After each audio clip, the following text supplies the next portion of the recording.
বিসমিল্লাহির রহমানির রহিম। আসসালামু আলাইকুম।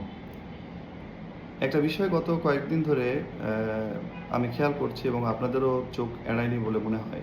সেটা হচ্ছে যে ৪ টা ফ্রন্ট থেকে একত্রে হামলা হচ্ছে ইসরায়েল এবং আমেরিকার উপর। ইয়েমেনিরা হামলা করছে, হিজবুল্লাহ হামলা করছে, ইরাকিরা এবং ইরান।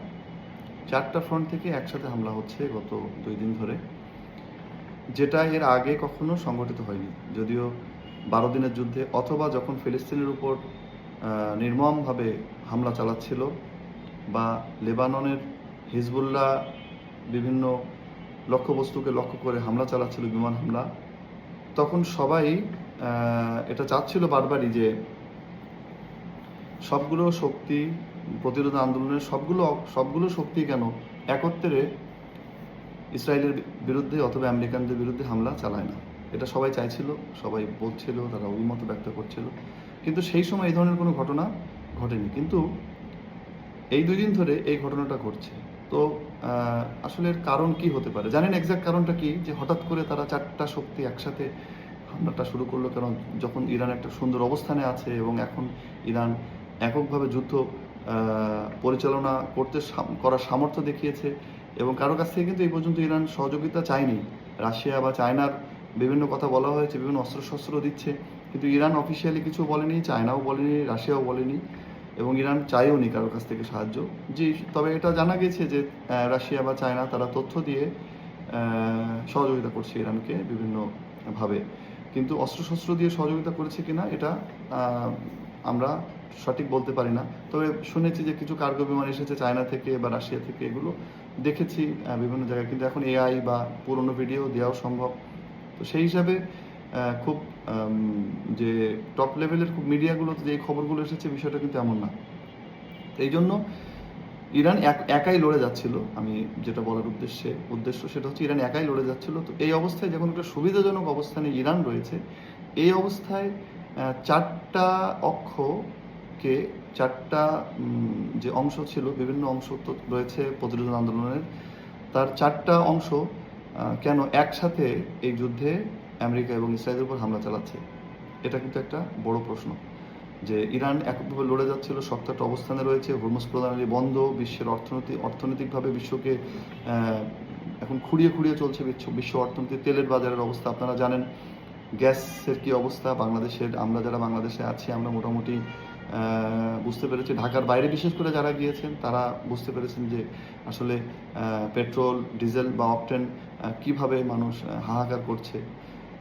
তো এমন একটা অবস্থায় যখন ইরান খুব সুবিধাজনক একটা অবস্থানে রয়েছে, এই অবস্থায় প্রতিরোধ আন্দোলনের অন্যান্য সদস্যরা কেন এই যুদ্ধে জড়িয়ে পড়ল?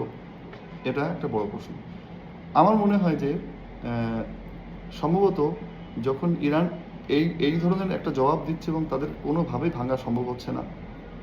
স্থল তারা বলেছিল যে হরমুজ তারা ওপেন করবে, আমেরিকান সৈন্যদেরকে নিয়ে আসবে, সমস্ত বিশ্ব থেকে তারা সৈন্য জড়ো করবে, ন্যাটো আসবে, সবাই আসবে, এসে হরমুজ প্রণালীকে কি করবে? ওপেন করবে। ইরানকে হটিয়ে সেখানে তারা বসে যাবে। তো সেটার কিন্তু কোনো এই উদ্দেশ্য হাসিলে কোনো স্টেপ আমরা আমেরিকানদেরকে নিতে বা ইসরায়েলিদেরকে নিতে আমরা কিন্তু এই পর্যন্ত দেখিনি। তার মানে এই জায়গায় তারা ইরানের সামনে কিন্তু দুর্বল হয়ে গিয়েছে বা ইরানের সাথে যে টক্কর দিয়ে তারা যুদ্ধ করে যে জায়গা দখল করে নেবে, এই সক্ষমতা তাদের নাই। তো এমত অবস্থায় ৪ টা শক্তি কেন এসেছে? আমার মনে হয় যে কারণটা এমন হতে পারে যে যখন সব দিক থেকে তারা দেখছে যে বন্ধ, তখন একমাত্র অপশন যেটা থাকে, আল্লাহ না করুক, সেটা হচ্ছে পরমাণু অস্ত্রের ব্যবহার। এটা কিন্তু যদিও একেবারে খুব ক্ষীণ একটা সম্ভাবনা রয়েছে, কিন্তু সম্ভাবনা কিন্তু রয়েছে। কারণ ট্রাম্প এই পর্যন্ত যা কিছু করে দেখিয়েছে সেগুলো কেউ ভবিষ্যদ্বাণী করতে পারেনি, প্রেডিক্ট করতে পারেনি। ইরানের সক্ষমতা সম্পর্কে অবশ্যই তার ধারণা ছিল। আমাদের যতটুকু জানা বা তথ্য ছিল তার থেকে বহু হাজার গুণে তার কাছে তথ্য ছিল। কিন্তু তারপরও সে কিন্তু হামলা করেছে। এইজন্য সে একটা কাজ করবে কি করবে না এটা সে নিজেই বলতে পারে। কারণ তার কাছে মানবাধিকার বা মানুষের যে একটা অধিকার আছে, মানুষের বেঁচে থাকার একটা অধিকার আছে। কোনো আইন, যুদ্ধ সংশ্লিষ্ট কোনো আইন বা একটা দেশের উপর হামলা করতে গেলে কিছু বিষয় মেনে চলতে হয়, কিছু আইন, কিছু নিয়ম নীতি মেনে চলতে হয়। এগুলো কোনোটাই কিন্তু ট্রাম্প এ পর্যন্ত ধার ধারেনি। এই জন্য ক্ষীণ সম্ভাবনা হলেও পরমাণু অস্ত্র ব্যবহারের একটা সম্ভাবনা কিন্তু দেওয়া যাচ্ছিল।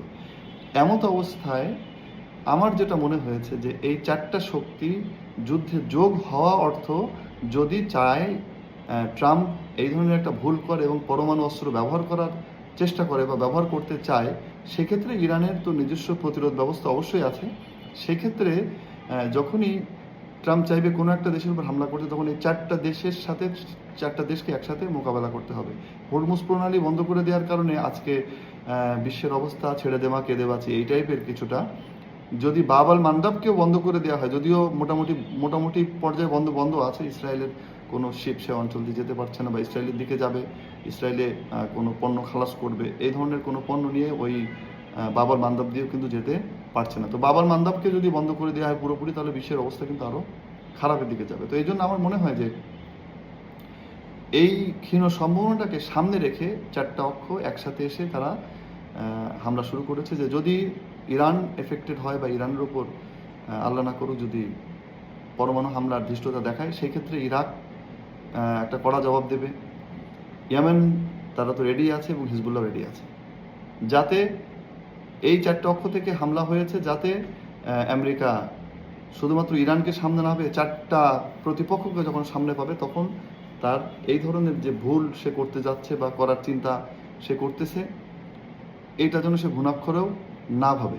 এটা কিন্তু একটা বড় বিষয়। আমার মনে হয় যে এই কারণেই এখন থেকেই এই চারটা অক্ষ শুরু করেছে যে যদি ভবিষ্যতে এই ধরনের কোনো ভুল আমেরিকা করে, তো সেই ক্ষেত্রে সে এই ভুল করার আগেই খুব কড়া এবং কঠিন জবাব পাবে, যেটাকে পূরণ করা তার জন্য কষ্টকর হবে এবং ইসরায়েলকে পুরোপুরি মাটির সাথে মিশিয়ে দেওয়া হবে এবং ইসরায়েল নামের কোনো রাষ্ট্র এখানে থাকবে না। এই মেসেজ কিন্তু এই চারটে পক্ষ থেকে দেওয়া হচ্ছে। আল্লাহ রাব্বুল আলামিন যারাই মজলুমদের পক্ষে, জালিমদের বিপক্ষে লড়াই অবতীর্ণ, তাদের সবাইকে সফলতা দান করুন, তাদের জান ও মালের হেফাজত করুন ইনশাআল্লাহ। ইরানি জাতিকে এই যুদ্ধে সগৌরবে বিজয়ের বেশে বেরিয়ে আসার তৌফিক দান করুন।